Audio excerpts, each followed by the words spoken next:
Sadis pemirsa, seorang pegawai minimarket tewas usai ditikam rekan kerjanya sendiri. Usai ditangkap, polisi masih mendalami motif pelaku.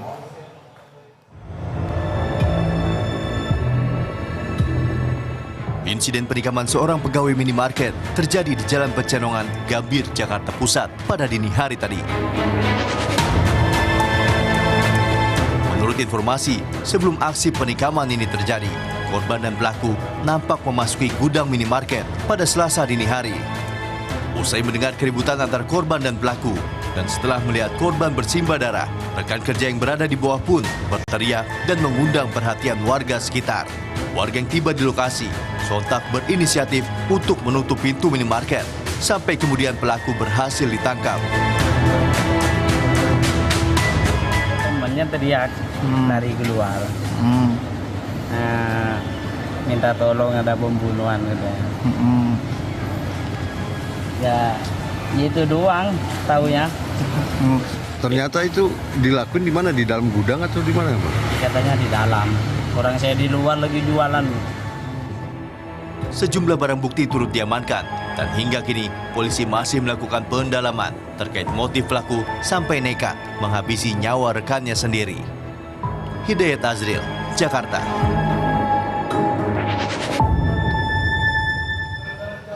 Dan untuk membahasnya lebih lanjut, kita sudah terhubung dengan jurnalis BTV Mita Hapsari dan juru kamera Tommy Pribadi dari kawasan Pecenongan, Gambir, Jakarta Pusat.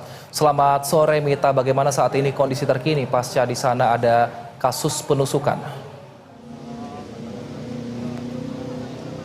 Ya, selamat sore Wilson dan juga pemirsa BTV. Benar sekali, saat ini saya sedang berada di tempat kejadian perkara di mana seorang karyawan minimarket diduga mengalami penganiayaan berupa penusukan hingga menyebabkan meninggal dunia. Dan saat ini kondisi di belakang saya saat ini adalah kondisi toko minimarket yang sudah tutup, dan menurut warga sekitar memang biasanya minimarket ini buka selama 24 jam, namun pada hari ini kondisi di minimarket tertutup dengan pintu yang tidak terbuka. Namun berdasarkan pantauan kami sejak sekitar 1 jam sebelumnya, masih ada beberapa kegiatan, namun bukan kegiatan transaksi jual beli, melainkan ada beberapa karyawan yang terlihat keluar maupun masuk di area minimarket. Selain itu juga kami juga melihat ada beberapa penyidik kepolisian dari Polsek Gambir yang terlihat keluar masuk maupun juga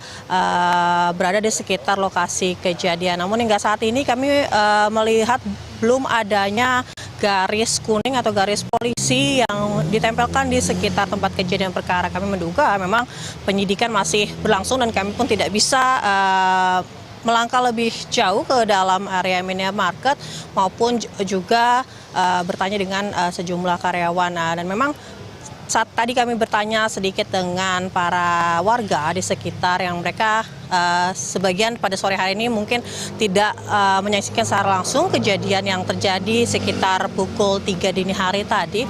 Namun beberapa pedagang yang baru saja membuka lapaknya pada pagi hari tadi sekitar pukul 6, mereka kebanyakan mengaku melihat adanya keramaian di depan minimarket ini, dan juga mereka melihat adanya sesosok jenazah yang dievakuasi ke dalam ambulan pada pagi hari tadi.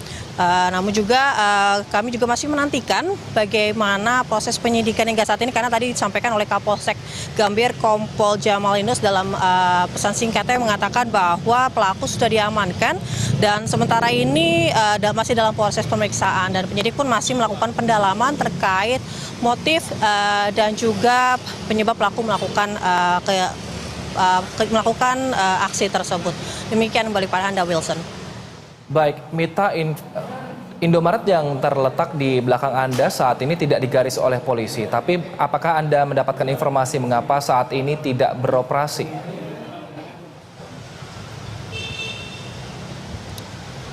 Ya, hingga saat ini minimarket ini kami masih dalam keadaan tertutup, namun tidak diberi garis kuning. Kami masih belum mendapatkan jawaban resmi terkait alasan kenapa minimarket tertutup. Namun tadi kami sempat mengintip sedikit-sedikit, memang beberapa karyawan dikumpulkan untuk Dari luar terlihat mereka berkumpul dan ada juga beberapa yang tengah sedikit menyeka air mata, dan sekitar pukul setengah jam yang lalu sekitar 6 orang karyawan memutuskan untuk pulang dan keluar dari area minimarket. Demikian, Wilson. Baik, terima kasih atas informasinya. Jurnalis BTV Mita Apsari dan juga juru kamera Tommy Pribadi. Kita akan nantikan seperti apa penyelidikan dari kepolisian. Selamat bertugas kembali.